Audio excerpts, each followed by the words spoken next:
ప్రేమించి మరొక మాటలను వినడానికి కృప చూపినందుకు స్తోత్రం.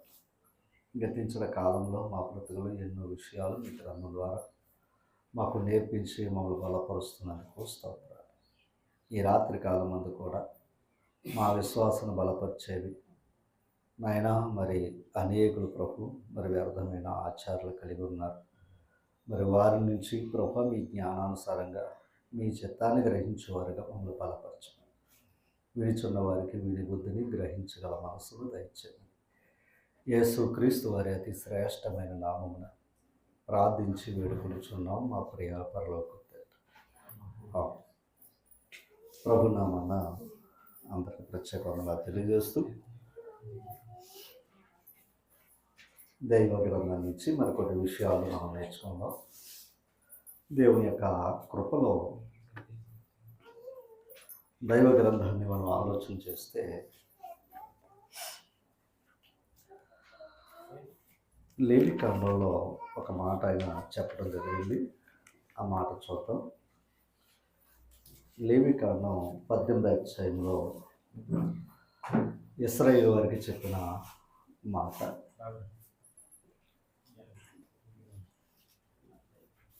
3వ వచనాన్ని మనం చదువుతాం.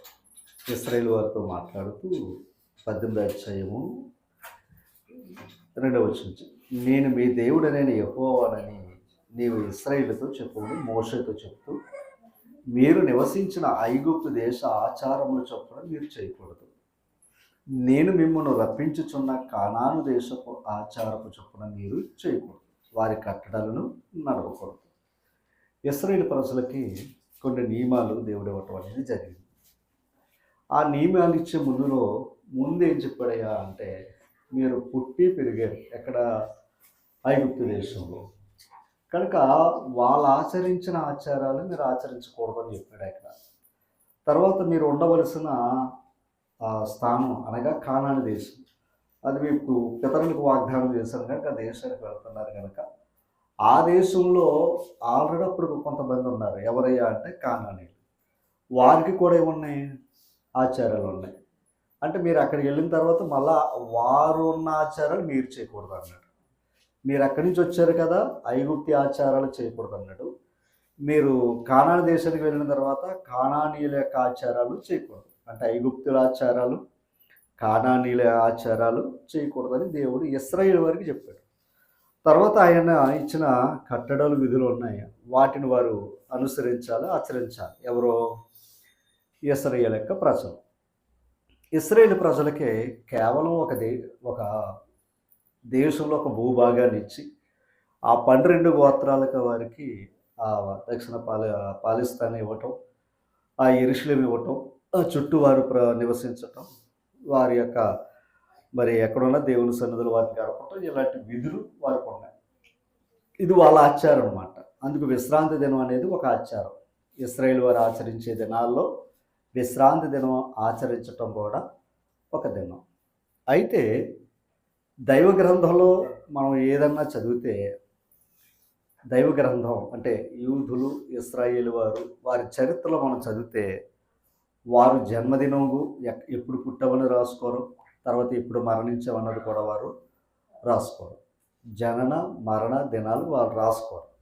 ఒకటి, వారు ఏ దినాలనైనా సరే పేరుతో పిలిచేవారు కాదు. విశ్రాంతి దినం అంతే.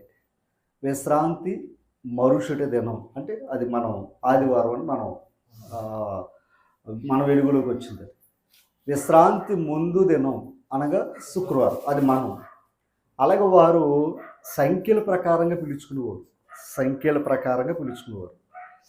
అంటే మొదటి నెల 2వ దినం, మొదటి నెల 14వ దినం, ఇలాగనమాట. అంటే సంఖ్యల ప్రకారంగా వారు వారి యొక్క నెలలు, దినాలు, సంవత్సరాలు ఇలా చెప్పుకునేవారు అంతే. ఓకేనా? కానీ విశ్రాంతి దినం ఆచారం అనేది విశ్రాంతి అక్కడే చెప్పాడు. అది మనం శనివారం. విశ్రాంతి అనగా శనివారం. విశ్రాంతి దినం ఆచారం అనేది ఇశ్రాయేలు వారు ఆచరించవలసిన దినం. దానికి చెప్పాడు, ఐగుప్తు దేశం నుంచి వచ్చారు, 6 దినాలు మీరు పని చేసుకోండి, 7వ దినమున విశ్రమించండి. ఆ 7వ దినమే విశ్రాంతి దినం. చూసారా? విశ్రాంతి దినం అంటే దేన్ని బట్టి చెప్పాడు? 7వ దినము అంటే సంఖ్య ప్రకారంగానే ఉంటుంది. అందుకని ఆ సంఖ్యల ప్రకారంగా జరుగుతూ ఉంటాయి. అయితే ఈరోజు క్రైస్తవ ప్రపంచంలో ఇశ్రాయేలు వారిని ఐగుప్తు ఆచారాలు ఆచరించొద్దన్నాడు, కానాను దేశపు ఆచారాలు ఆచరించొద్దని ఇశ్రాయేలు వారు చెప్పారు. వాళ్ళు ఆచరించే విధులు కట్టడలు వారికి ఇచ్చాడు. అది ప్రపంచంలో ఉన్న వారందరూ దాన్ని ఆచరించవలసిన పని కాదు అది. ఎందుకంటే ప్రపంచంలో ఉన్న వారందరూ ఇశ్రాయేలు వారు కాదు. అయితే క్రైస్తవ్యం అనేది ప్రపంచంలో క్రీస్తును విశ్వసించిన ప్రతి వారు కూడా క్రీస్తును మాటలను అనుసరిస్తున్న క్రైస్తవులకి దైవం ఇచ్చిన విధులు కట్టడలు వేరు. విధులు కట్టడలు వేరు. ఇక్కడ 4 ప్రాముఖ్యమైన సంగతులు ఉన్నాయి. ఐగుప్తి ఆచారాలు, ఓకేనా. రెండవది కానాను దేశపు ఆచారాలు, తర్వాత ఇశ్రాయేలీల యొక్క ఆచారాలు. అసలు ఈ ఆచరించకూడదు. ఇప్పుడు క్రైస్తవుడు ఈ 3 ఆచరించకూడదు. ఎందుకంటే ఆనాడు విశ్రాంతి దినం ఆచరించారు ఎవరు? ఇశ్రాయేల్. అది మనకు సంబంధించింది కాదు. అలాగే వాళ్ళు బలులు అర్పించారు, అర్పణలు ఇచ్చారు, ఇశ్రాయేలు వారే. అది మనకు సంబంధించింది కాదు. అంటే ఈ 4 ఆచారాలకు అతీతమైనది క్రైస్తవం. ఈ క్రైస్తవం దగ్గరకు వచ్చాక దైవ గ్రంథంలో ఎక్కడా చెప్పని కార్యాలు మనం చూస్తూ ఉన్నాం.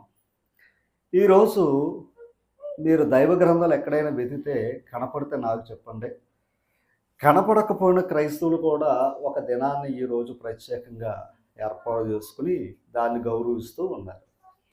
అందులో ఒకటి ఏంటయ్యా అంటే భస్మ బుధవారం అన్నారు. ఈరోజు భస్మ బుధవారం అన్నారు. ఈ భస్మ బుధవారం అనేది బైబిల్లో ఎక్కడ కూడా ఒక్క మాట కూడా మనకు కనపడదు, ఒక్క పదం కూడా కనపడదు. ఏది? భస్మ బుధవారం అనేది. ఎక్కడి నుంచి ప్రారంభం అవుతాయి? ఏది? శ్రమ దినాలు అన్నారు. ఎక్కడి నుంచి ప్రారంభం అవుతాయి? దీన్ని మండల దినాలు అన్నారు, లేదా దీక్ష దినాలు అన్నారు. ఎవరికే? క్రైస్తవులకి. ఈ దినాల గురించి చెప్పి ఇక్కడి నుంచి 40 దినాలు ఏం చేస్తారు? ఉపవాసం చేస్తారు, పెళ్ళిళ్ళు చేసుకోరు, ఇష్టమైన భోజనాలు చేయరు, ఇష్టమైన శుభకార్యాలు చేసుకోరు. ఒక విధంగా చెప్పాలంటే ఈ 40 దినాలు కూడా వారు ఎవరో కోల్పోయినట్టుగా వీరు కోల్పోయి ఈరోజు భక్తిని కనపరుచుకుంటూ ఉన్నారు. ఇవన్నీ ఎలా వచ్చే విషయాలంటే దైవ గ్రంథం అయితే దానికి ఎక్కడ అవకాశం ఇవ్వలేదు. ఈరోజు దైవ గ్రంథంలో కొన్ని విషయాలు మనం నేర్చుకుందాం. అంటే ఈ భస్మ బుధవారం, భస్మం అంటే బూడిది, భస్మ అంటే బూడిది. ఆ బూడిది చల్లుకుంటారంట. ఈరోజు పశ్చాత్తాపంగా బూడిది చల్లుకుని వారు దీక్షను ప్రారంభిస్తారంట. క్రైస్తవుల గురించి నేను మాట్లాడుతున్నాను. అయితే అది దైవ గ్రంథంలో ఆ బూడిది చల్లుకున్న సందర్భాలు ఉన్నాయి, కానీ ఈ వీళ్ళ చేస్తున్న దానికి సంబంధం లేదు. కొన్ని విషయాలు మనం చూద్దాం. కొన్ని దైవ గ్రంథం నుంచి కొన్ని ఆధారాలు మనం చూద్దాం. మొదటిగా ఎస్తేరు గ్రంథం. ఎస్తేరు గ్రంథం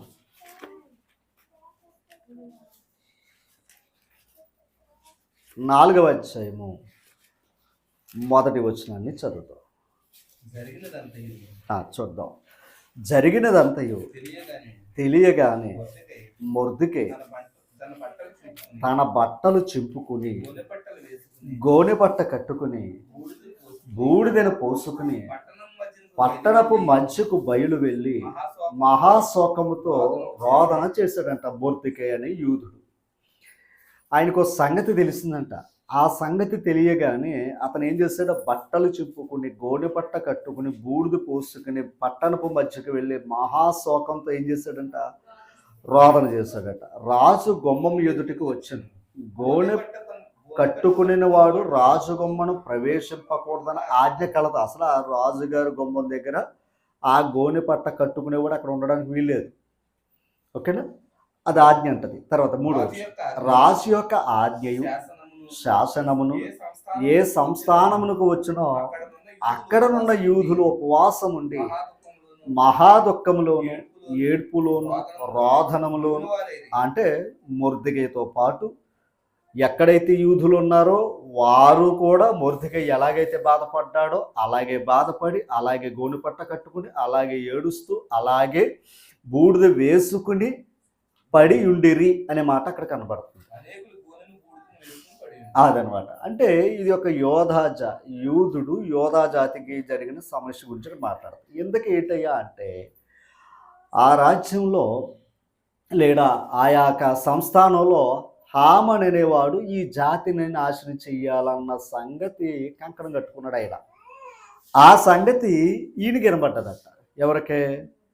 మొర్దెకైకి. మరి నిజంగా వారి జాతి నాశనం అయిపోతుంటే సంతోషంగా ఎలా ఉంటారు? వారి జాతి నాశనం అయిపోతుంటే వారు ఎలా సంతోషంగా ఉంటారు? కనుక వారు బాధతో వాళ్ళు ఏం చేసుకున్నారు? దేవుని యందు విజ్ఞాపన చేసుకున్నారట. వాళ్ళు దేవుని యందు విజ్ఞాపన చేసుకున్నారట. ఏది? ఆ రోదనతో. ఒక విషయాన్ని చూపిస్తాను చూడండి. యోనా గ్రంథం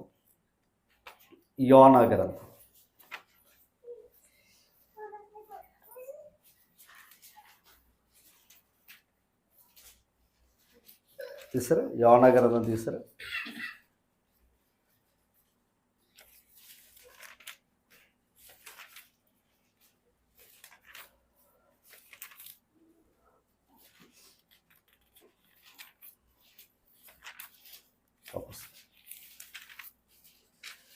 ఏడు 763వ పేజ్. 763వ పేజ్. ఇక్కడ నినివే పట్టణం ఘోరమైన పాపం చేస్తుందంట. 2వ వచనం, 1వ అధ్యాయం 2వ వచనం. నినివే పట్టణస్థులు దోషము నా దృష్టికి ఘోరమాయను గనుక నీవు లేచి నినివే మహాపట్టణమునకు పోయి దానికి దుర్గతి కలుగునని ప్రకటించు అని చెప్పాడంటే యోనా గారికి. అంటే నినివే పట్టణం ఏం చేస్తుందంట? దోషం, దేవుని దృష్టిలో ఘోరమైన పాపం చేస్తుందంట. దాన్ని శిక్షిస్తాను, వెళ్ళి చెప్పు, ఒకవేళ మారు మనసు పొందిద్దేమో ఆ పట్టణం అంటే ప్రజలు అని యోనా గారికి చెప్పటం జరిగింది. ఈయన 3వ అధ్యాయంలో 4వ వచనం నుంచి చదువుతాం. యోనా ఆ పట్టణంలో ఒక దిన ప్రయాణమంత దూరము సంచరించుచు ఇక 40 దినములకు, అంటే ఇంకొక 40 రోజుల్లో నినివే పట్టణం ఏమైపోతుంది? నాశనం అవుతుంది. నినివే పట్టణపు వారు అదనమాట. అంటే ఇప్పుడు ఆయన ఏం చెప్పాడు? నాశనం అవుతుందన్న సంగతి చెప్పమన్నాడు. సేవకుడు ఏం చేశాడు? చెప్పాడు. అప్పుడు చూడండి, నినివే పట్టణపు వారు దేవుని యందు విశ్వాసముంచి ఉపవాస దినము చాటించి ఘనులేమి అల్పులేమి అందరిని గోనె పట్ట కట్టుకున్నారంట. ఎవరెల్లో? క్రైస్తవులు కాదు, ఇశ్రాయేలు వారు కూడా కాదు, అన్యులేను అండి. వీళ్ళ గోనె పట్ట కట్టుకునే ఆ సంగతి నినివే రాజులకు వినబడినప్పుడు అతడును తన సింహాసనం మీద నుండి దిగి తన రాజవస్త్రములు తీసివేసి గోనె పట్ట కట్టుకుని బూడిదలో కూర్చున్నాడు. మహారాజు గారు కూడా ప్రజలు అలా చేస్తున్నప్పుడు నేను కూడా ఏం చేయాలనుకున్నాడో? నేను కూడా చెయ్యాలి, ఏమో ఎవరిని బట్టి ఏ దోషం చేశామో అనుకుని ఆయన కూడా తగ్గించుకుని రాజవస్త్రాలు తీసి గోనె పట్ట కట్టుకుని ఆయన కూడా బూడిద వేసుకుని ఏం చేస్తున్నాడో? కూర్చున్నాడంట. ఆ తర్వాత వారు చేసిన ప్రార్థన చూడండి, వారు చేసిన ప్రార్థన ద్వారా దేవుడు ఏం చేశాడు? 10వ వచనం, ఈ నినివే వారు తమ చెడు నడతలు మానుకొనగా. అదనమాట. అంటే అంతవరకు ఏం చేశారు? వాళ్ళు చెడు నడతలు చేశారు. ఇప్పుడు ప్రవక్తలు చెప్పిన ఆయనకి ఏం చేశారు? వాళ్ళు మానుకొనగా వారు చేయుచున్న క్రియలను దేవుడు చూచి పశ్చాత్తాప్తుడై వారికి చేయుదునను మాట ఇచ్చిన కీడు చేయక మానేడు అనమాట. మరి ఇందాకేం చెప్పాడు? నినివే పట్టణానికి దుర్గతి పడుతుందని చెప్పు అన్నాడు. వెళ్ళాడు, చెప్పాడు. అప్పుడు విన్నవారు ఏం చేశారు?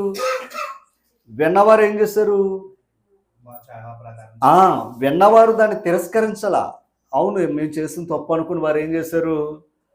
వారు తమ ఉపవాసం ఉండి గోనె పట్ట వేసుకుని బూడిద చల్లుకుని ఏం చేశారంట? ప్రార్థన చేశారంట. దేవుడు ఏం చేశాడంట? క్షమించాడంట. చేయవలసిన కీడు చేయకుండా మేలు చేశాడు. ఇక్కడ మనం చూస్తే ఎందాక జాతి నాశనం అవుతుందని మొర్దెకే తన వారు అందరూ కూడా ఏం చేశారు, అలాగే గోను పట్ట కట్టుకుని బూడిద వేసుకుని దేవుని బ్రతిమలాడుకున్నారు. ఎక్కడ కూడా ఏం చేశారు వీళ్ళు కూడా, ఇక్కడ కూడా సేమ్ అలాగే మనం చేసింది తప్పు అని సంగతి తెలుసుకుని ఏం చేశారు, అలాగే గోను పట్ట కట్టుకుని బూడిద వేసుకుని ఏం చేశారు, వీళ్ళు ప్రార్థన చేశాడు. అంటే దీని అర్థం ఏంటంటే వారు చేసిన తప్పుకి దేవుని విషయం ఎప్పుడైతే వచ్చిందో వారు మారు మనసు పొందడానికి దేవుడు ఒక అవకాశాన్ని ఇవ్వటం అనేది జరిగింది. ఇది గుర్తుపెట్టుకోండి దయించి. ఇక్కడ మనం 2 విషయాలు చదివాం. ఒకటి యోన బూడిద చల్లుకున్నారు అని మాట వాడు. ఇందాక యూదులు మొర్దెకై వారు కూడా ఏం చేసుకున్నారంట, బూడిదని చల్లుకున్నారట. అలాగే యోబు యొక్క స్నేహితులు కూడా యోబు యొక్క పరిస్థితిని చూసి కూడా వాళ్ళ కూడా అలాగే తీవ్రమైన దుఃఖానికి గురై వాళ్ళ కూడా బూడిదని చల్లుకున్నారని 2వ అధ్యాయంలో మనకు కనపడుతుంది. యోబు గ్రంథం 2వ అధ్యాయము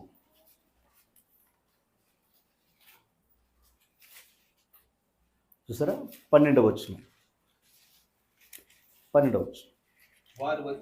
వారు వచ్చి ఎవరో స్నేహితులు వారు వచ్చి దూరముగా నిలవబడి కనులెత్తి చూచినప్పుడు అతన్ని పోల్చుకోలేక తమ వస్త్రములు చింపుకుని ఆకాశము తట్టు, అంటే వీళ్ళు కూడా ఏం చేసుకున్నారు అంటే ఎందుకు ఆ పరిస్థితి, ఎందుకు అక్కడ తన స్నేహితుడు అంత ప్రమాదకరమైన స్థితిలో ఉన్నాడన్న బాధను చూడలేక మొర్దెకై ఏం చేశాడు, తన జాతికి ఒక నాశనం రాకపోతుంది గనుక నినివే పట్టణస్థులు ఏం చేశారు, పట్టణం పాడైపోతుంది గనక ఏం చేయమంటున్నాడు, బూడిద వేసుకుని ప్రార్థించారు. దీనికి ఇర్మియా గ్రంథం 6వ అధ్యాయం.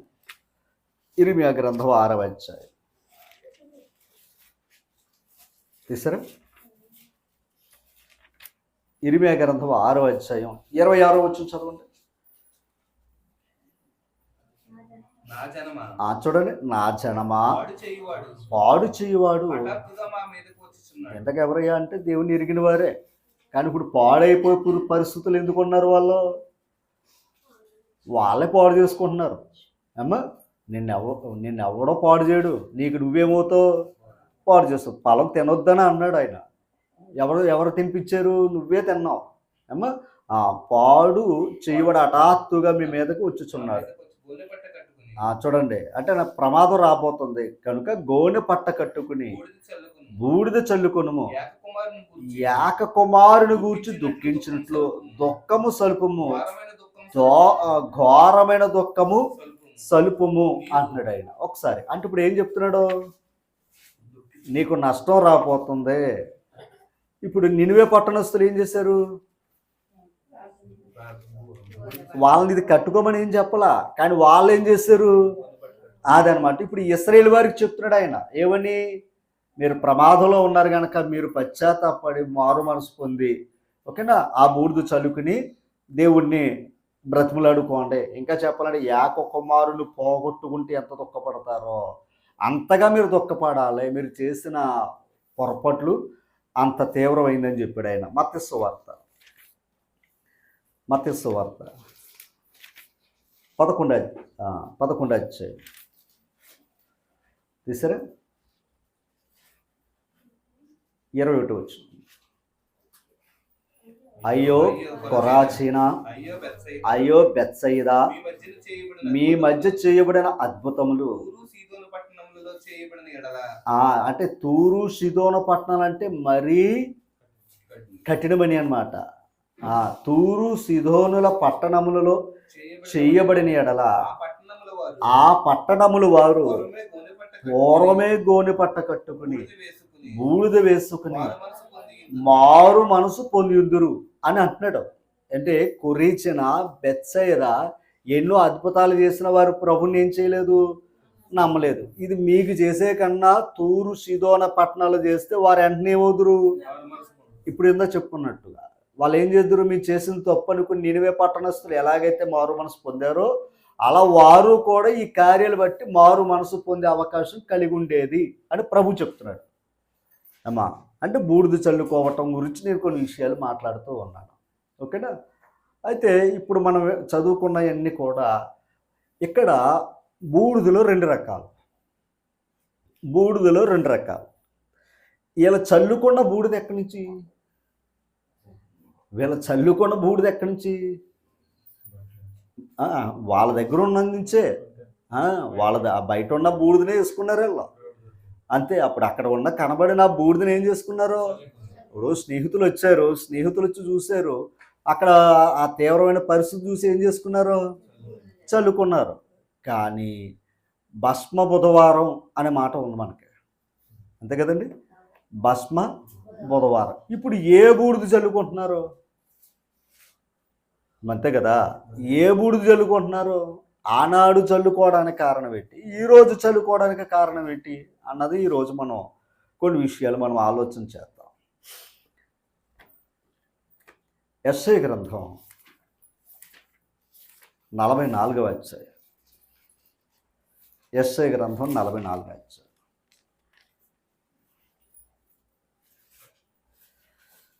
తీసరమ్మా 44వ అధ్యాయం తీసరా. అక్కడ అమ్మా 44వ అధ్యాయము చెప్తాను.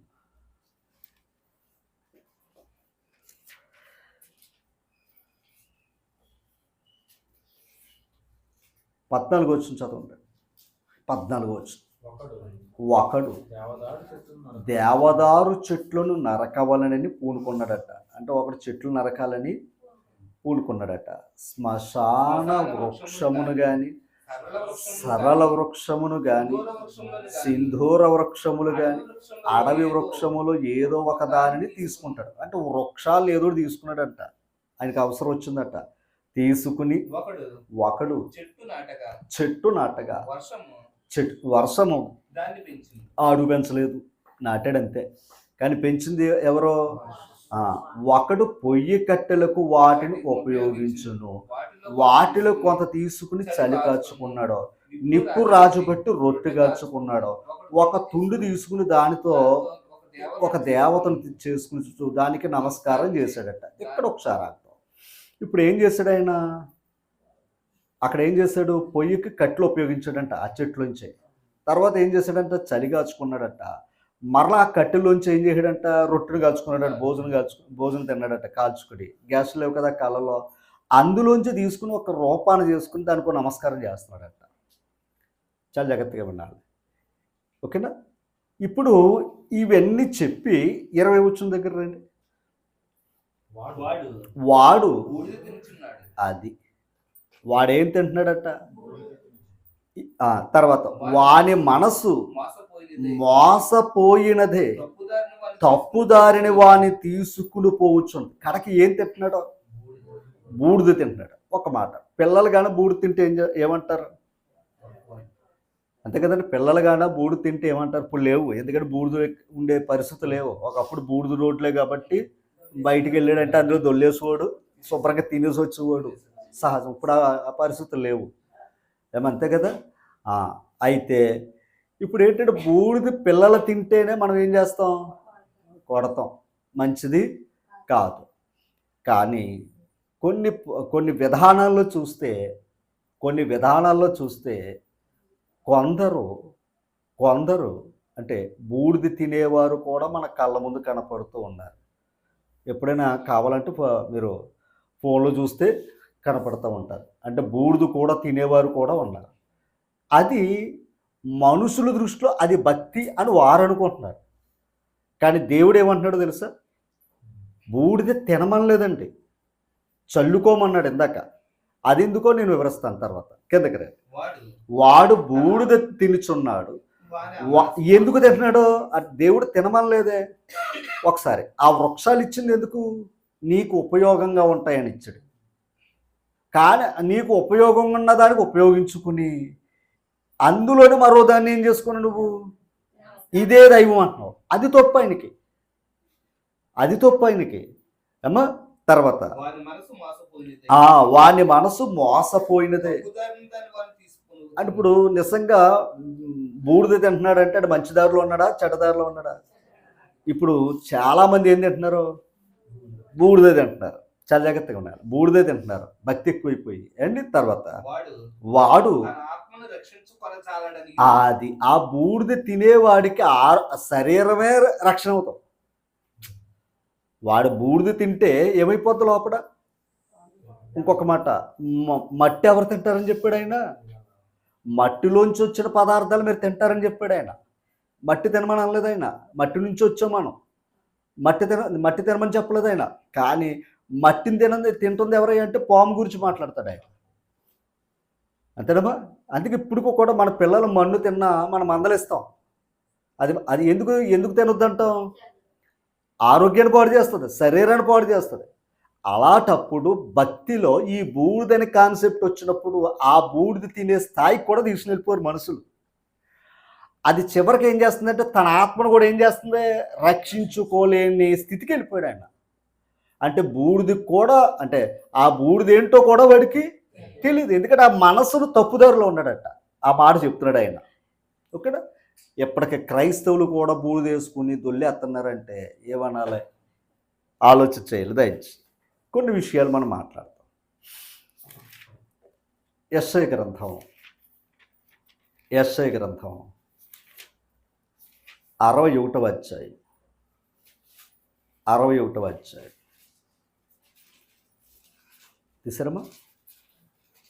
ఒకసారి 60 అధ్యాయమే 19వ వచనం చదవండి ఒకసారి. ఒకసారి మొదటి నుంచి చదువుతాం.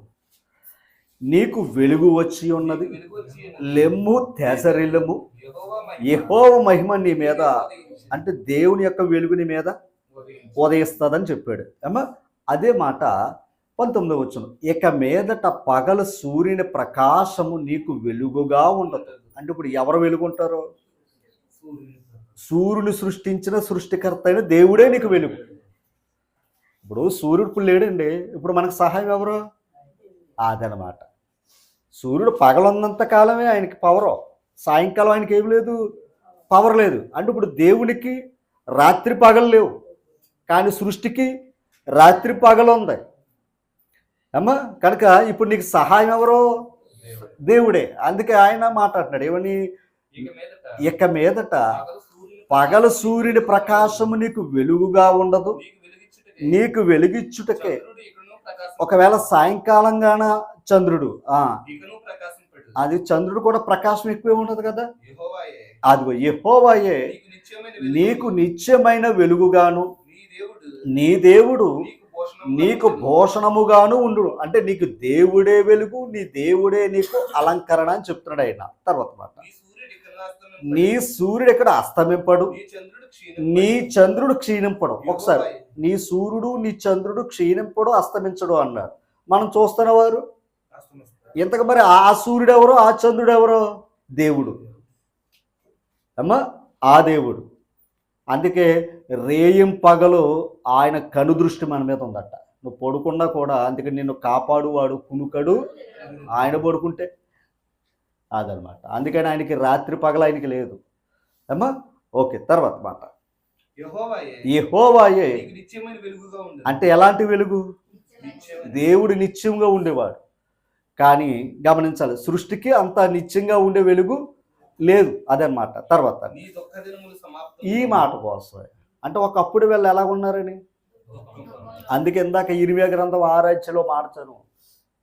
నువ్వు బూడిద పోసుకుని యాక కుమారుని పోగొట్టున్నట్లుగా నువ్వు ఏడు. ఎందుకంటే నీ మీదకి ఏది వచ్చింది? పాడు వచ్చిందని ఇందాక చదువుకున్నాం 6 అధ్యాయంలో. ఇందాక నువ్వేం చేసుకున్నావు? పాపం చేస్తావు. పాపం వల్ల ఏమొస్తుంది? చెడు వస్తుంది. కనుక దాని విషయంలో నువ్వేం చేయమన్నాడు? పశ్చాత్తాపడరా అని దేవుడు అవకాశం ఇచ్చాడు. ఓకేనా? ఇప్పుడు దేవుడు ఏమన్నాడు? నీ దుఃఖ దినములన్నీ అంటే ఏం చేస్తానన్నాడు ఆయన? తీసివేస్తానన్నాడు. అంతేనమ్మా? నీ దుఃఖ దినములన్నీ తీసివేస్తాను అన్నాడా లేదా? అన్నాడు. 61 అధ్యాయము 2వ వచనం చదువుతాం. యెహోవా హితవత్సరమును హితవత్సరమును మన దేవుని మన దేవుని ప్రతిదండనా దినమును ప్రకటించుటకును. దుఃఖాక్రాంతులందరినీ ఓదార్చుటకును. ఒకసారి దుఃఖాక్రాంతులందరిని ఏం చేయాలి? ఓదార్చుటకును. ఒకప్పుడు వీళ్ళందరూ ఎలా ఉన్నారు? దుఃఖంలో ఉన్నారు. ఎవరు ఓదార్చాలి? దేవుడు ఓదార్చాలి. ఆ మాట చూడండి, దుఃఖాక్రాంతులను ఓదార్చుటకును. ఓదార్చుటకును. సియోనులో దుఃఖించు వారికి ఆ సియోనులో దుఃఖించు వారికి ఉల్లాస వస్త్రములు ధరింపచేయుటకును. చూడండి, ఉల్లాస వస్త్రములు ధరింప చేయుటకును. బూడిదకు ప్రతిగా పూదండను. అక్కడ అండర్లైన్ చేయండి. అంటే ఒకప్పుడు ఏం వేసుకున్నారు వీళ్ళు? బూడిద వేసుకున్నారు, గోనె పట్ట వేసుకున్నారు. ఇప్పుడు ఎలాంటి వస్త్రాలు ఇస్తానన్నాడు? ఉల్లాస వస్త్రం. దుఃఖ వస్త్రాలు అంటే గోనె పట్ట వేసుకున్న వస్త్రాలు. ఇప్పుడు ఎలాంటి వస్త్రాలు? ఉల్లాస వస్త్రాలు, సంతోషకరమైన వస్త్రాలు. ఇప్పుడు ఏమన్నాడు? బూడిదకు ప్రతిగా పూదండను. పూదండను, దుఃఖమునకు ప్రతిగా దుఃఖమునకు ప్రతిగా ఆనంద తైలమును. ఆనందభరితమైన ఆత్మకు ప్రతిగా ఒక్కసారి, బూడిదకు ప్రతిగా పూదండను, దుఃఖమునకు ప్రతిగా ఆనంద తైలము. ఆనంద తైలం అంట. ఒక్కసారి సమూయేలు 2వ గ్రంథం, సమూయేలు 2వ గ్రంథం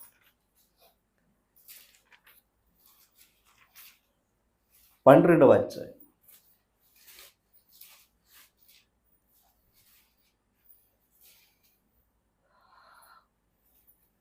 17వ వచనం. దావీదు ఉపవాసముండి లోపలకు పోయి రాత్రి అంతయు నేల పడి ఉండి బిడ్డ కొరకు దేవుని బతిమాలుకున్నాడట. ఇంటిలో ఎన్నికైన వారు లేచి అతను నేల నుండి లేవనెత్తుటకు వచ్చారు, కానీ అతడు సమ్మతింపక వారితో కూడా భోజనం చేయక ఉన్నాడట. ఎవరో?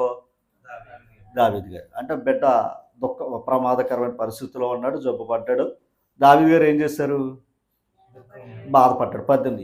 7వ దినమున బిడ్డ చావగా బిడ్డ ప్రాణంతో ఉండగా మేము అతనితో మాట్లాడినప్పుడు అతడు మా మాట వినలేదు. 7 రోజుల తర్వాత ఆ బిడ్డ ఇప్పుడు చనిపోయాడు. ఇప్పుడు వాళ్ళు అనుకున్నారంట, బిడ్డ ప్రాణంతో ఉన్నప్పుడే అతను మా మాట వినలేదు, ఇప్పుడు ఏమైపోతాడో అనుకున్నారట.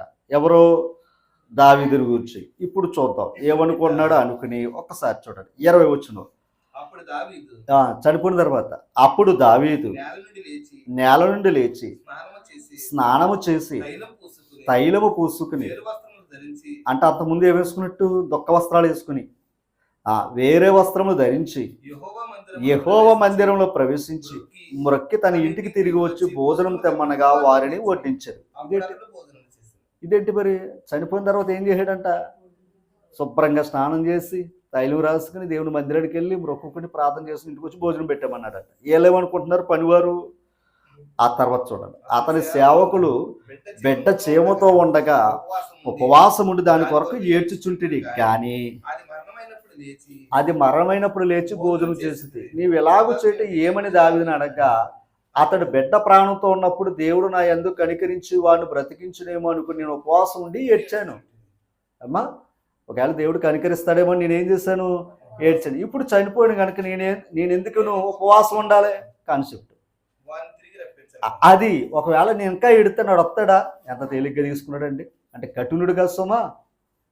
అంటే ఇంక లేని దాని గురించి ఆడటం అనేది ఉన్నప్పుడు దాని గురించి. అందుకే వెళ్ళిపోయిన వాడి గురించి ఆడవద్దు, ఉన్నవాడి కోసం ఆడమన్నారు. ప్రభు కూడా ఏమన్నా, నా కోసం ఆడకండి అమ్మా, మీకోసం మీ పిల్లల కోసం. అది వెళ్ళిపోయిన తర్వాత ఏడుతూ దానివల్ల ఉపయోగం ఏమీ లేదు. అదే మాట చూడండి, తర్వాత మాట అన్నాడు, అది నేనే ఆడి దగ్గరికి వెళ్ళాలి తప్ప వాడు నా దగ్గరికి వచ్చే అవకాశం లేదు. అంతేనా? ఆ మాట చెప్పాడా లేదా? ఇక్కడ మనం ఆలోచన చూస్తే ఒకప్పుడు బాధలో ఉన్నప్పుడు ఆయన ఎలా ఉన్నాడు? దావీదు గారు ఉపవాసం ఉన్నాడు, దుఃఖ వస్త్రాలు వేసుకున్నాడు, ఇబ్బందికరమైన పరిస్థితుల్లో ఉన్నాడు, బిడ్డ లేడు. తర్వాత ఆయన ఎలా ఎంచుకున్నాడు మనసుని? స్నానం చేశాడు, తైలం రాసుకున్నాడు, చక్కగా భోజనం చేశాడు, దేవుని దగ్గరికి వెళ్ళాడు. ఇక్కడ నేననేది అంటే బాధలో ఉన్నప్పుడు ఒకలాగా ఉన్నాడు ఆయన. బాధ అంటే మరొక సుమ, అంటే బిడ్డ పోతే బాధ అని సంతోషం అలా తీసుకోవద్దు. ఎందుకంటే ఆయన చెప్పేశాడు ఏమని, నేను వేడిసినా ఆయన నా దగ్గరికి రాడు, నేనే వాడి దగ్గరికి. అంతే. ఇంకా అలాగే ఇప్పుడు ఒకప్పుడు మీ దుఃఖ దినములు ఏమై ఉన్నాయి అన్నాడు ఆయన? సమాప్తమై ఉన్నాయి అన్నాడు. ఏం చేస్తున్నాడు ఆయన? ఓదారుస్తున్నాడు అన్నాడు. అందుకు బూడిదకు ప్రతిగా పూదండను అన్నాడు. తర్వాత ఏమన్నాడు అక్కడ? దుఃఖమునకు ప్రతిగా ఆనంద తైలం. అది నేను అంటాడు. ఒకప్పుడు వాళ్ళు ఎలా ఉన్నారో దుఃఖాక్రాంతులుగా ఉన్నారు. ఇప్పుడు ఏమన్నాడు? ఆనంద తైలము అన్నాడు. ఆ మాట కోసం మీకు కొన్ని విషయాలు వివరించాడు. అయితే ఇప్పుడు బూడిదకు ప్రతిగా పూదండ అనే మాట వాడాడు. ఓకేనా? ఇప్పుడు మళ్ళా బూడిద వేసుకోమని అంటలేదు ఆయన. ఇప్పుడు ఆ బూడి తీసి నీకు ఏం చేస్తానన్నాడు? పూదండ. అసలు నిజం చెప్తాడు, పూదండ ఎవరు వేసుకుంటారు? పూదండ ఎవరు వేసుకుంటారు? నిజంగా ఒకరిని గౌరవించేది దండ, అంతే కదమ్మా. అప్పుడు యోసేపుకి ఏం చేశాడు ఫరో? తన మెల్లో ఉన్న గొలిసేసాడు, ఓ దండ వేసాడు, అవునా కదంటారా? అలాగే ఒక గౌరవార్థానికి, అందుకు బూడిదకు ప్రతిగా పూదండ వేస్తాను అన్నాడు. అంటే గౌరవిస్తాను అన్నాడా లేదా? రైట్. అయితే దీన్ని కొన్ని విషయాలు మనం ఆలోచన చేద్దాం అమ్మా. కొన్ని విషయాలు మాట్లాడదాం. ఇక్కడ బూడిదకు ప్రతిగా పూదండ అనే మాట వాడాడు కదమ్మా. లేవికాండం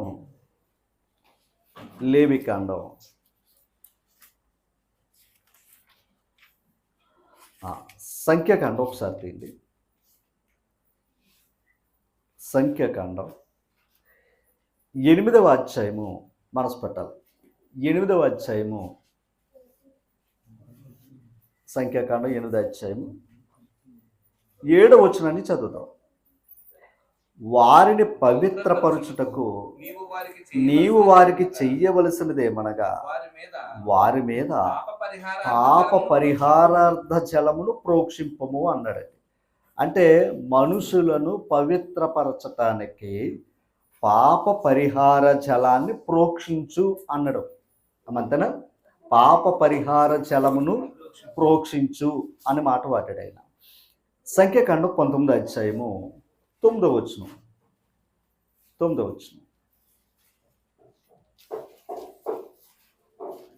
మరియు పవిత్రుడైన ఒకడు ఆ పెయ్య యొక్క భస్మమును పోగు చేసి, ఒకసారి ఏం చేశాడంట అంటే దీన్ని దహన బలి అన్నారండి. దహన బలి అన్నారు. ఒక పెయ్యని ఏం చేయాలి? కాల్చాలి. దహన బలి అంటే దహించటం. ఆ దహించిన తర్వాత వచ్చిందే ఏది? భస్మం, బూడిదే. అదనమాట అమ్మ. ఆ బలిపీఠం మీద ఆ పెయ్యను కాల్చిన తర్వాత ఆ బూడిద వచ్చింది చూసారా? ఏది? భస్మం. ఆ బూడిదని ఏం చెయ్యాలంట? ఇవి చూడండి, పోగు చేసి పాలెమి వెలుపటను పవిత్ర స్థలాల్లో ఉంచాలంట. ఆ బూడిద ఏది? దహన బలి ద్వారా భస్మం అంటే పెయ్య భస్మం చూసారా? అది ఎక్కడ ఉంచాలంట? పవిత్రమైన స్థలాల్లో దాన్ని ఉంచాలి. అంతేనా? పవిత్ర స్థలమందు దాన్ని ఉంచాలి. తర్వాత పాప పరిహార జలముగా ఇశ్రాయేలు సమాజమునకు దాన్ని భద్రం చెయ్యాలట. దాన్ని ఏం చేయాలంట? ఆ బూడిదను భద్రం చెయ్యాలట. ఒకసారి భద్రం చెయ్యాలట. లేవికాండం 6వ అధ్యాయము 9వ వచనం. నీవు అహరోనుతోను అతని కుమారులతోనూ ఇట్లనము. ఇది ఇప్పుడు చెప్పుకుంటున్న విధిదే. ఏ విషయం? దహన బలిని గూర్చిన విధి. విధి అంటే దహన బలి ఎలాగివ్వాలో చెప్తున్నాడు అనమాట. దహన బలి ద్రవ్యము ఉదయం వరకు రాత్రి అంతయు బలిపీఠం మీద దహించుచూ ఉండాలంట. అంటే అర్థమైందండి? రాత్రింబగలు ఏమవుతూ ఉండాలంట? బలిపీఠం కాల్తానే ఉండాలంట దహన బలి చేత. అమ్మా, బలిపీఠం మీద అగ్ని ఏది అర్పించిన అర్పణ. ఆ పెయిన్ ఏం చేయాలంట? అది బలిపీఠం మీద ఉన్న అగ్ని ఏం చేయాలంట? ఆ తర్వాత సంఖ్యాకాండం 28వ అధ్యాయము 3వ వచనం. సంఖ్యాకాండం 28వ అధ్యాయము 3వ వచనం.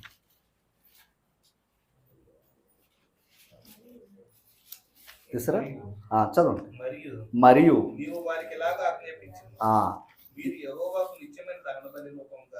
దహన బలి రూపముగా అండర్లైన్ చేయండి. ప్రతిదినము అంటే నిర్దోషం అంటే దోషం లేని గొర్రె పిల్లను అర్పించాలట. తర్వాత వాటిలో ఒక గొర్రె పిల్లను అంటే ఒకటేమో ఉదయము, అదనమాట. అంటే ఉదయం ఒకటి, సాయంకాలం. అలా నిత్యం ఏమవుతూ ఉండాలి? ఇప్పుడు ఆ కాల్చబడిన బూడిద ఏమవుతూ ఉండాలి? పోగు చేసి భద్రం చేయిస్తూ ఉండాలి. ఎందుకని? అపవిత్రుల మీద ఆ బూడిదని ఏం చెయ్యాలి? జలములో పోసి పాప పరిహార జలంగా వారి మీద ప్రోక్షించాలి. అప్పుడు ఏమవుతాడు? పవిత్రుడవుతాడు. అమ్మా, సంఖ్యాకాండం 19 అధ్యాయం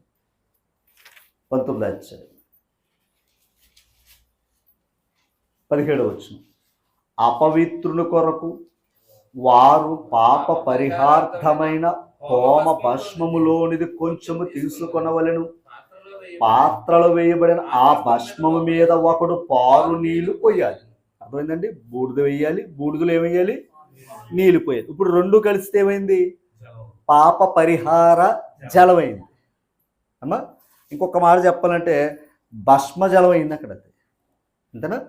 భస్మ జలమైంది. ఇప్పుడు చాలా జాగ్రత్తగా వినాలి. ఈ విషయాన్ని చెప్పాడు ఇక్కడ. ఇప్పుడు తర్వాత 19వ వచనం. 3వ దినమందు 7వ దినమున పవిత్రుడు అపవిత్రుడి మీద దాన్ని ప్రోక్షించాలి. జాగ్రత్తగా ఉండాలి. పవిత్రుడైన వాడే అపవిత్రుడి మీద ఏం చేయాలంట?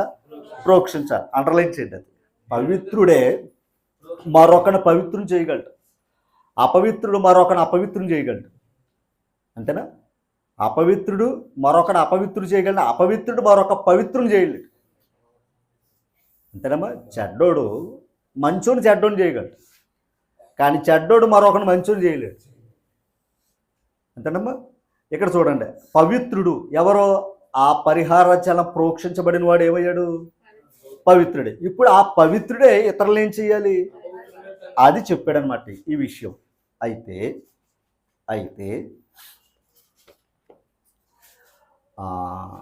యెహెజ్కేలు గ్రంథం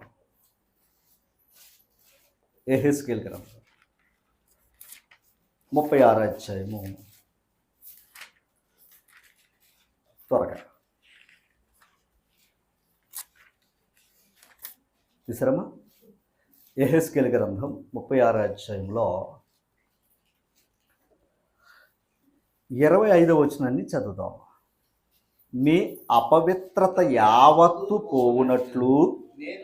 ఒకసారి ఏముందంట మనుషుల్లో? అపవిత్రత. అది ఏం చేయాలనుకుంటున్నాడట ఆయన? యావత్తు పోవునట్లు నేను మీ మీద శుద్ధ జలమును. అది ఇప్పుడు ఏం చల్లుతానని చెప్పాడు ఆయన? శుద్ధ జలము చల్లుదును అన్నాడు. 27వ వచనం. ఒకసారి 26వ వచనం. అదనమాట. ఇప్పుడు ఆ శుద్ధ హృదయం చల్లిన తర్వాత మనకేమొస్తుందంట? నూతన హృదయం వస్తుందంట. అది చల్లకపోతే నూతన హృదయం రాదు. తర్వాత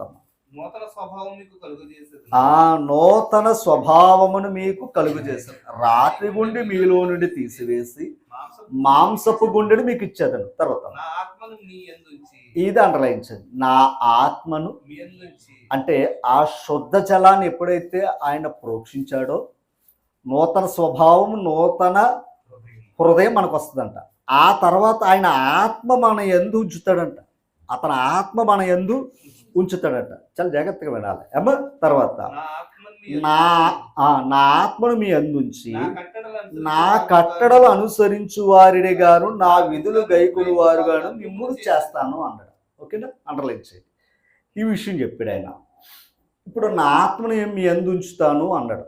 అన్నాడా లేదా? అన్నాడు. హెబ్రీ పత్రిక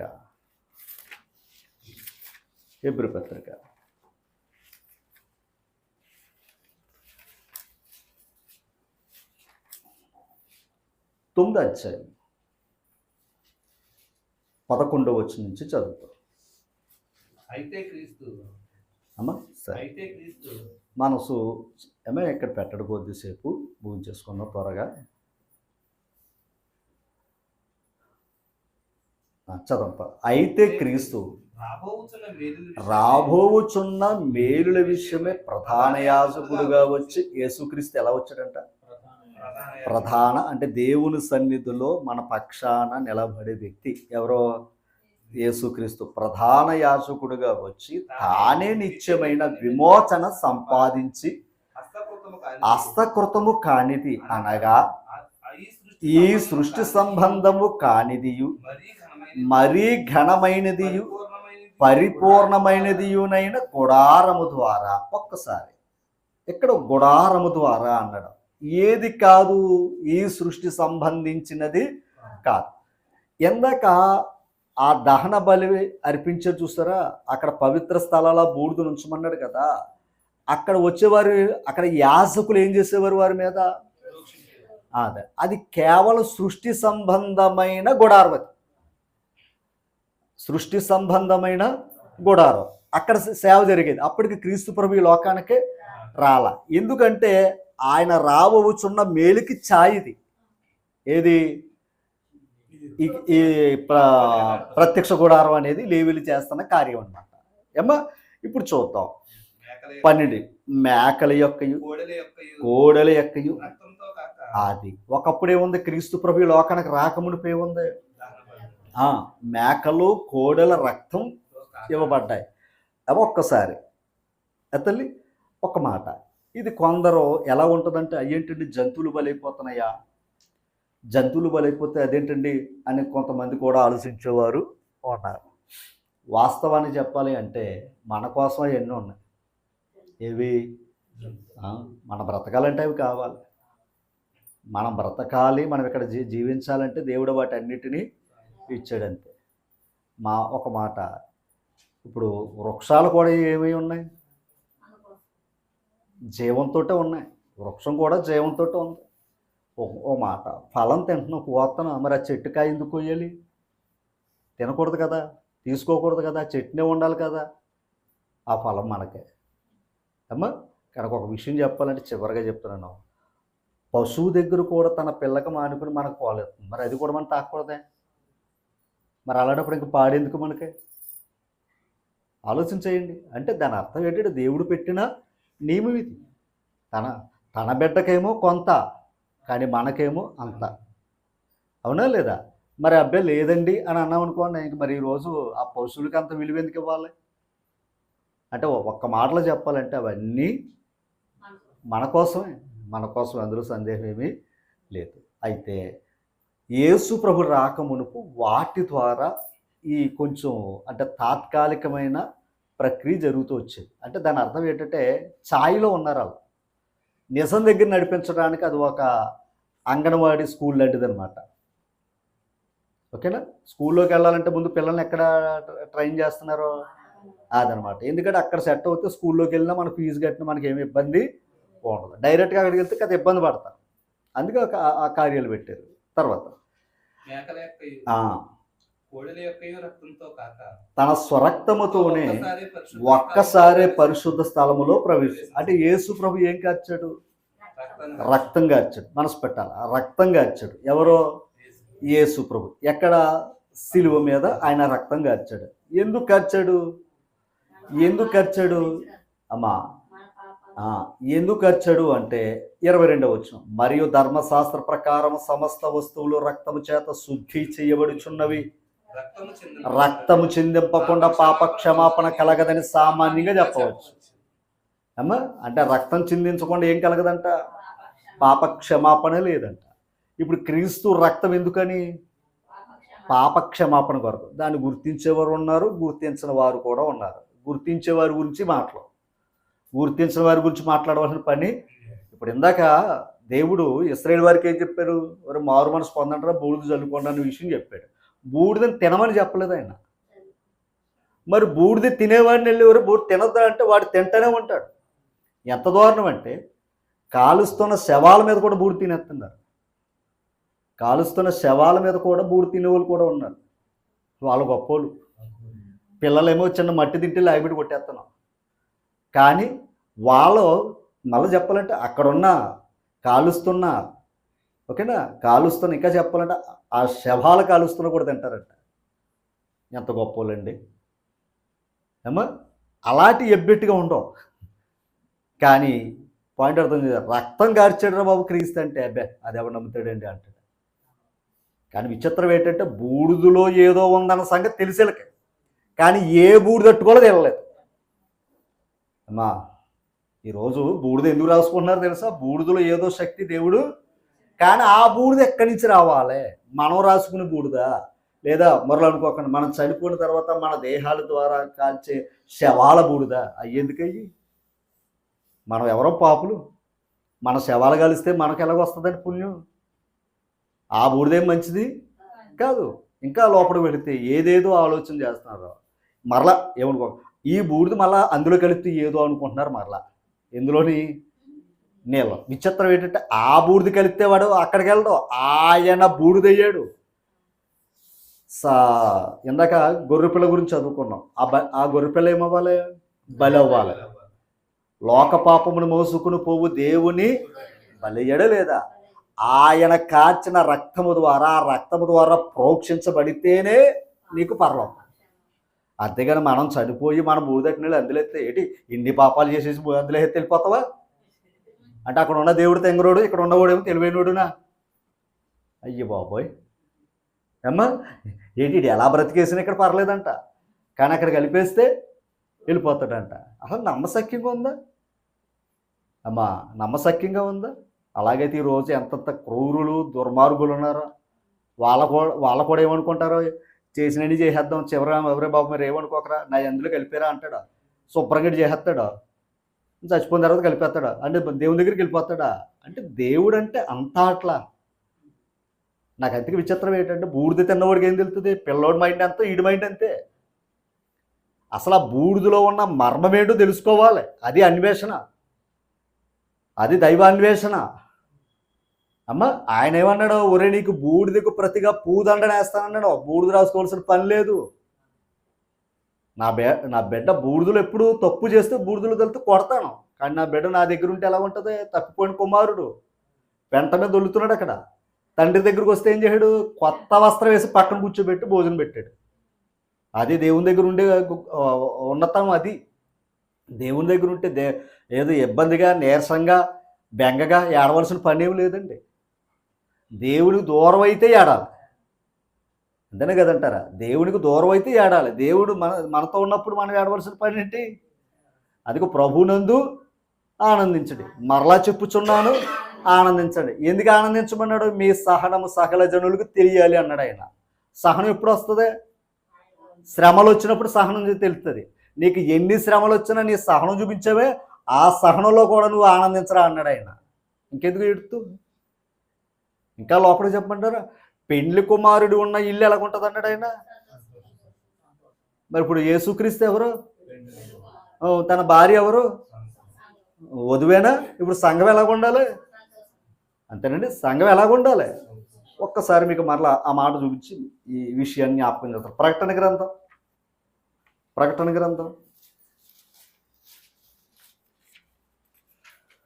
19వ అధ్యాయము 6-7 వచనాల్లో అక్కడ చూడండి. గొర్రె పిల్ల వివాహ మహోత్సవ సమయం వచ్చి ఉన్నది, ఆయన భార్య తన్ను తాను సిద్ధపరుచుకుని ఉన్నది గనుక మనము సంతోషపడి ఉత్సహించి ఆయనను మహిమపరిచేదమని చెప్పగా వింటిని. భర్త ఎవరో? క్రీస్తు. భార్య ఎవరు? సంఘం. అంతేనా? శిరస్సు శరీరం. అంతేనా? ఇప్పుడు చెప్పండి, భర్త కోసం భార్య ఎలా ఉండాలి? భర్త ఆల్రెడీ ఏమై ఉన్నాడు? అలంకరించుకుని ఉన్నాడు ఆయన, తండ్రి దగ్గర కుడిపార్శ్వన ఉన్నాడు ఆయన. అవునా? ఇప్పుడు భూమి మీద భార్య ఏమవుతుంది? సంఘం ఏమవుతుంది? అందుకే అన్నాడు, మీ దుఃఖ దినాలు ఏమన్నాడు ఆయన? సమాప్తం అన్నాడు. ఏవిస్తానన్నాడు? బూడిదకు ప్రతిగా పూదు అన్నాడు. ఆనంద తైలమును, స్తుతి వస్త్రమును ఇస్తాన్నాడో లేదా? ఇచ్చాడు. మరలా వాళ్ళ చేసిన భక్తి చేయవలసిన పని లేదు. ప్రారంభంలో విషయం చెప్పాను. ఇశ్రాయేలు వారులారా, ఐగుప్తి ఆచారాలు చేయొద్దు, కానానీల ఆచారాలు చేయొద్దు అని చెప్పాడా లేదా ఇశ్రాయేలు వారికి? ఇశ్రాయేలు వారి ఆచారాలు ఏంటి? వాళ్ళు ఏదైనా తప్పు చేస్తే ఏమన్నాడు? గోనె పట్ట కట్టుకుని బూడిద వేసుకోండి. వాళ్ళ ఆచారం, క్రైస్తవుల ఆచారం కాదు. అది క్రైస్తవుల ఆచారం కాదు. మళ్ళీ వీళ్ళు ఏం చేస్తున్నారు? ఆ ఆచారం తెచ్చుకు వాడుతున్నారు. అలా క్రైస్తవులకి ఆ ఆచారాలతో పనే లేదు. అసలు భస్మ బుధవారంతో పనే లేదు. అమ్మ భస్మ అంటే బూడిద బుధవారం అంటే ఈరోజు బూడిద వేసి మొదలెడతారు. ఏ రోజు? ఈ 40 దినాలు కూడా ఏం చేస్తారో? ఏడుస్తా బాత్తా ఎవడేడమన్నాడో ఆ తర్వాత మాటలు చదవండి అక్కడ. మరియు ఆమె ధరించుకున్నట్టుకు ప్రకాశమానములు నిర్మలమైన సన్నపు నార బట్టలు ఆమెకి పెట్టు. ఒకసారి గోను బట్టలు వేసుకోమన్నాడా, సన్నపు నార బట్టలు వేసుకోమన్నాడా? సన్నపు నార. అంటే సంఘం ఎలా ఉండాలని కోరుకుంటున్నాడు? అంతే. ఇప్పుడు భర్త ఆల్రెడీ సిద్ధంగా ఉన్నాడు, భార్య ఏమవ్వాలి? అలంకరించుకోవాలి భర్త దగ్గర వెళ్ళడానికి. ఇప్పుడు ఈవిడే జుట్టు ఎరబోసి చేసుకుని ఏదో భర్త పోయినట్టుగా ఎడుతుంది అనుకోండి, తప్పు అనుకోకుండా శోభ. ఎలా ఉంటుంది ఆయనకి? ఎందుకంటే ఆయన ఏం చేశాడు? నీ దుఃఖ దినాలన్నీ ఏం చేశాడు ఆయన? మరి చేసి నేను వరుణ్రా బాబు ఇవన్నీ చెప్పి మీరు అందరూ సంతోషించండి రా బాబు అని చెప్తే మళ్ళీ ఏ బట్టలు వేసుకోమన్నాడు? దైవ గ్రంథం అని నేను చెప్తున్నా సుమా. ఒకసారి మరలా చదవండి. మరియు ఆమె ధరించుకున్నటకు ప్రకాశములను నిర్మలములైన సన్నపు నార బట్టలు ఆమెకి ఇవ్వబడిన, అవి పరిశుద్ధుల నీతి క్రియలు. అంటే ఇప్పుడు ఎలా ఉండాలి అమ్మా? మనం చేసే క్రియలు మంచిగా ఉండాలి. ఓ మాట ఎప్పుడు ఎడుతాం? ఇందాక వాళ్ళందరూ కూడా దేవునికి దూరం అయినప్పుడు, తప్పు చేసినప్పుడు, పశ్చాత్తాపడి బూడిద వేసుకుని ఎడ్చారు అక్కడ. ఇప్పుడు ఆ దేవుని దగ్గరకు ఉన్నప్పుడు ఏడవలసిన పని ఏంటి అంటే, దేవుని దగ్గరగా ఉండాలంటే మనం ఏ క్రియలు చేయాలి? నీతి క్రియలు చేయాలి. ఆ నీతి క్రియలు చేస్తే దేవునికి మహిమే కదా. మీ సత్క్రియలు బట్టే కదా పరలోకమందు ఉన్న తండ్రికి ఏం కలుగుతుంది? మహిమ కలుగుతుంది. మరి మనం సంఘంలో ఉండి దేవుని దగ్గర ఏమో విచారం చూపించి, లోకంలోనేమో మన ఇష్టానుసారంగా మన క్రియలు చేస్తే మరి దేవునికి ఎలా మహిమ వెళ్తుంది అమ్మా? ఆలోచన చేయాలి. తర్వాత 9వ వచనం అక్కడే. మరియు అతడు నాతో ఇలాగ చెప్పాను, గొర్రెపిల్ల పిలువబడిన వారు ధన్యులని వ్రాయింది. అంటే ఇప్పుడు ఏంటో చెప్పండి. ఇప్పుడు ఏంటి? గొర్రెపిల్ల పెండ్లి విందుకు పిలువబడిన వారు అంటే అక్కడ పెళ్లి జరుగుతుందా, ఏడుపు జరుగుతుందా? ఇందాక యోబు గారు అంత బాధలో ఉన్నాడు కనుక వాళ్ళు ఏం చేశారు? ఏడ్చారు. దావీదు తన బిడ్డ పోయాడు కనుక బాధలో ఉన్నాడు కనుక ఏడ్చాడు. అంతేనా? మొర్దెకై ఏం చేశాడు? తన జాతికి నాశనం కలుగుతుంది కనుక ఏడ్చాడు, తనతో ఉన్న వారిని ఏడ్పించాడు. అంతేనా? తర్వాత యోనా, ఆ నినివే పట్టణస్థులు కూడా ఏం చేశారు కదా.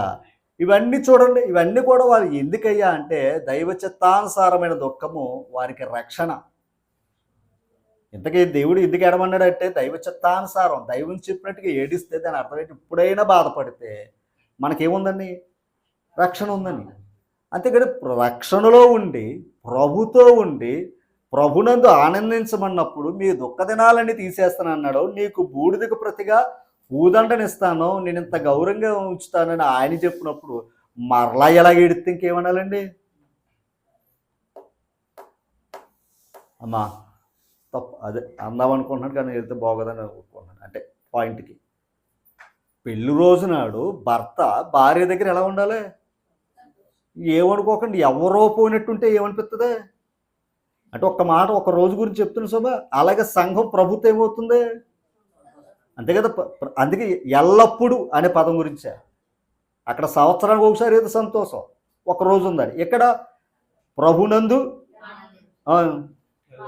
అది నేను అంటుంటా ఎల్లప్పుడు. ఎందుకు? ప్రభు లేనప్పుడు ఏడుతాం. బహుశా వాళ్ళ దృష్టిలో నేను అనుకుంటాను ప్రభు లేడు గనక వాళ్ళు మొదలెట్టారు. ఏది అది ఎందుకని? అందుకే బూడిద వెళ్ళుకుంటున్నారంటే అసలు బూడిద ఏంటో తెల్లది వీళ్ళకి. అంతేనా? అసలు బూడిద ఏంటో తెలీదు. ఆ బూడిద ఎక్కడదే? దహన బలి. అంతేనా? ఇశ్రాయేలు వారిని పరిశుద్ధపరిచేది ఏది? వాళ్ళే. ఇప్పుడు క్రీస్తు ఏమయ్యాడు? హెబ్రీ పత్రిక ఒకసారి 9వ అధ్యాయం 13వ వచనం. ఏలయనగా మేకల యొక్కయు ఎడ్ల యొక్కయు రక్తమును మైలుపడిన వారి మీద ఆవు దూడ బూడిద చల్లుట. ఒకసారి ఆల్రెడీ వాళ్ళు ఏమయ్యారంట? మైలు పడ్డారంట, అపవిత్రులు అయ్యారంట. అంటే మైలు పడ్డారు కదా. ఇప్పుడు వారి మీద ఆవు దూడ బూడిద చల్లుటాయి. ఎలా చల్లారు మరి? అదే కదండి. ఏది పాప పరిహార జలంగా ఏం చేశారు? చిలకరించేవారు. యేసుప్రభు రాకమునుపు జరిగిన ప్రక్రియ అది అమ్మా. తర్వాత శరీర శుద్ధి కలిగినట్లు వారిని పరిశుద్ధపరిచిన ఎడల నిత్యుడుగా ఆత్మ ద్వారా తన్ను తాను దేవునికి నిర్దోషునిగా అర్పించుకున్న క్రీస్తు యొక్క రక్తము. అండర్లైన్ చేయండి. ఇందాక ఆవు దూడ బూడిద చెల్లటం, ఎక్కడ? క్రీస్తు యొక్క రక్తము నిర్జీవ క్రియలను విడిచి జీవము గల దేవుని సేవించుటకు మేము మనస్సాక్షిని ఎంతో ఎక్కువగా అంటే ఇప్పుడు దేన్ని శుద్ధి చేస్తుంది? క్రీస్తు యొక్క రక్తం. అది మనస్సును ఏం చేసింది? శుద్ధి చేసింది. అందుకే మారు మనసు పొందండి అన్నాడు ఆయన. అక్కడ ఏం చేశారు? మారు మనసు పొందడానికి బూడిద చల్లుకోమన్నాడు. ఏ బూడిది? అక్కడ ఉన్న బూడిదే, ఈ బూడిది కాదు. దేవుని సన్నిధిలో ఉన్న బూడిది వేరు.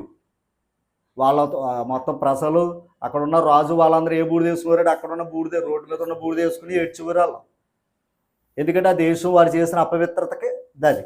కానీ దేవుని సన్నిధికి రావాలి అంటే దేవుని దగ్గర ఉన్న దహన బలి యొక్క బూడిద పాప పరిహార చలంగ యాజకుడు ఏం చేసేవాడు? ప్రోక్షించాడు. ఆ బూడిది వేరు, ఈ బూడిది వేరు. ఈ బూడిద ఏంటయ్యా అంటే దేవుని సన్నిధికి రావటానికి ఒక ప్రత్యేకత ఇది. ఓకేనమ్మా? అలాగే ఇప్పుడు ఇంతకి దేని బట్టి మనం శుద్ధి అయ్యాం? క్రీస్తు యొక్క రక్తమును బట్టి మనం ఏమయ్యాం? చల్లాడా లేదా చెప్పాలి. ఇంతకు క్రీస్తు రక్తం ఎక్కడుంది? వాక్యం అన్నమాట. ఇప్పుడు ఏది చల్లబడుతుంది? వాక్యం. అమ్మా వాక్యం ఏమవుతుంది? చల్లుతున్నాం.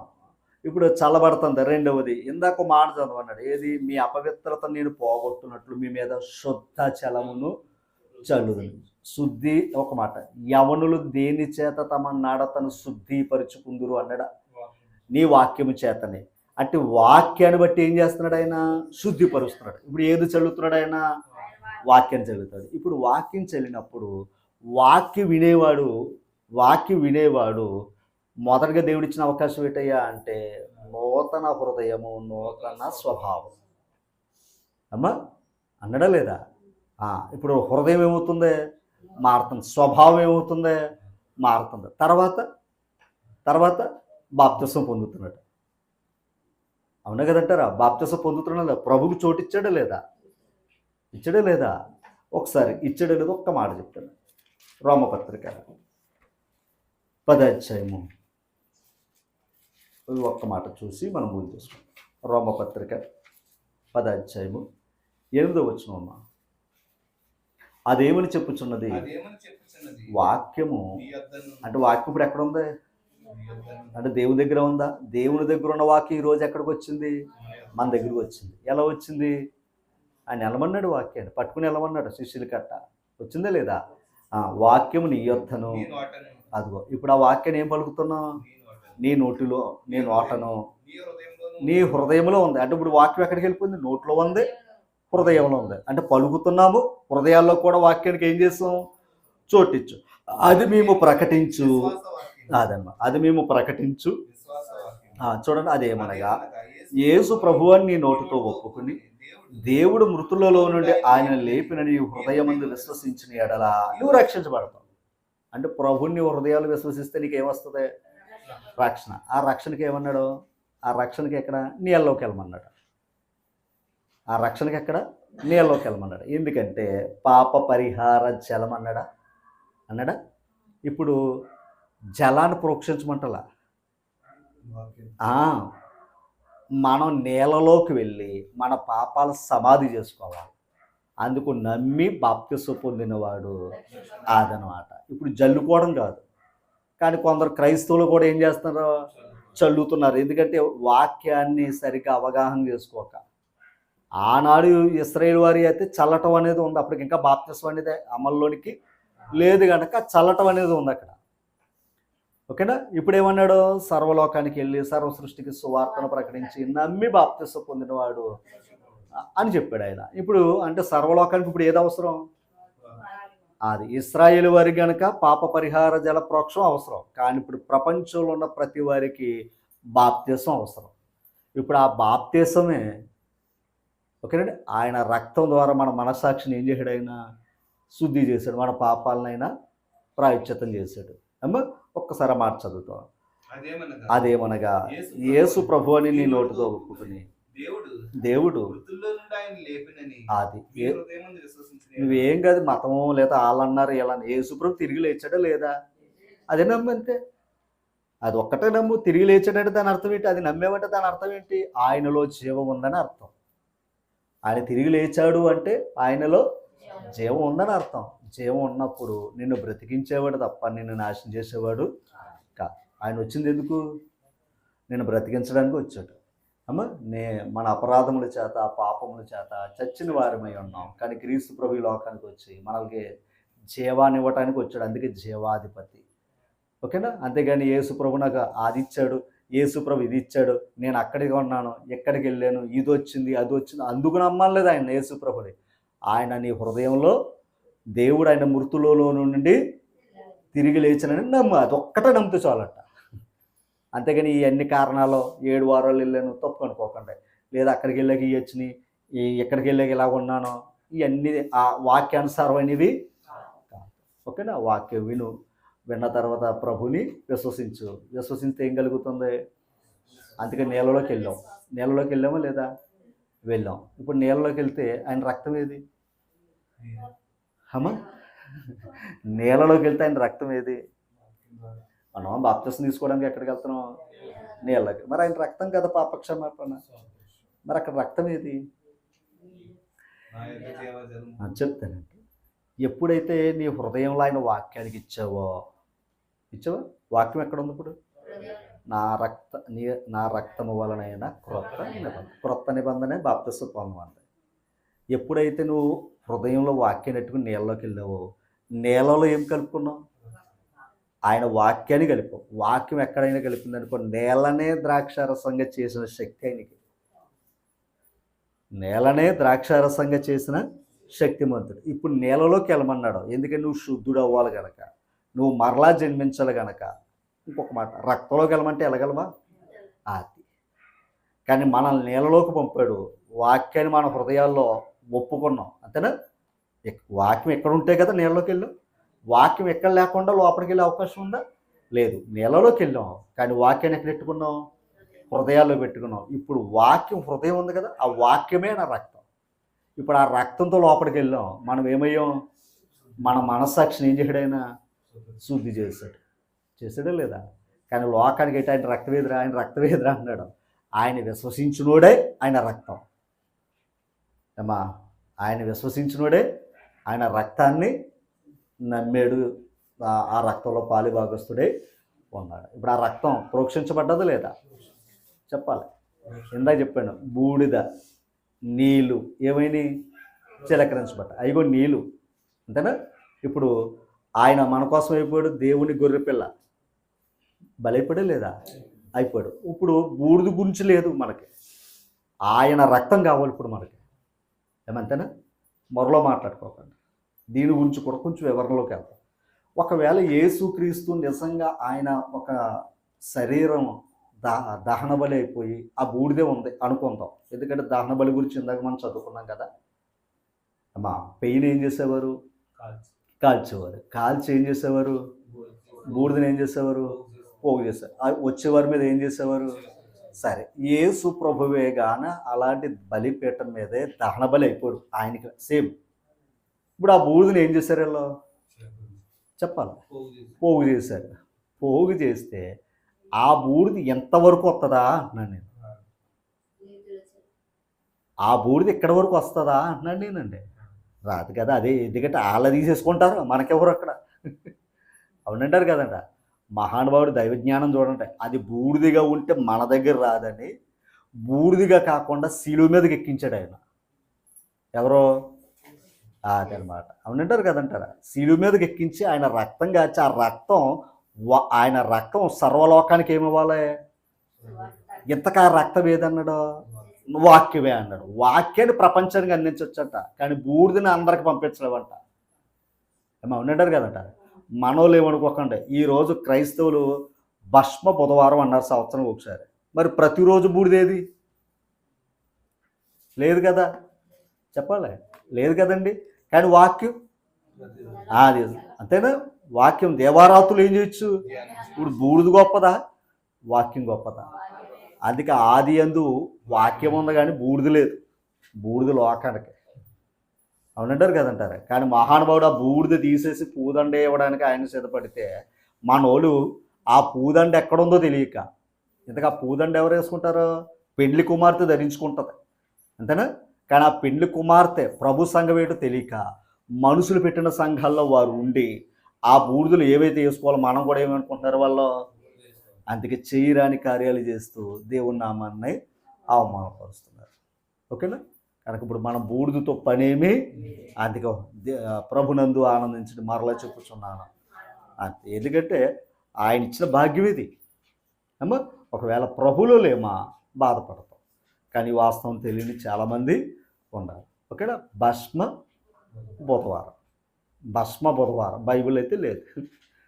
అర్థమైందండి? సంవత్సరం ఒకసారి వస్తుందంట. ఏది?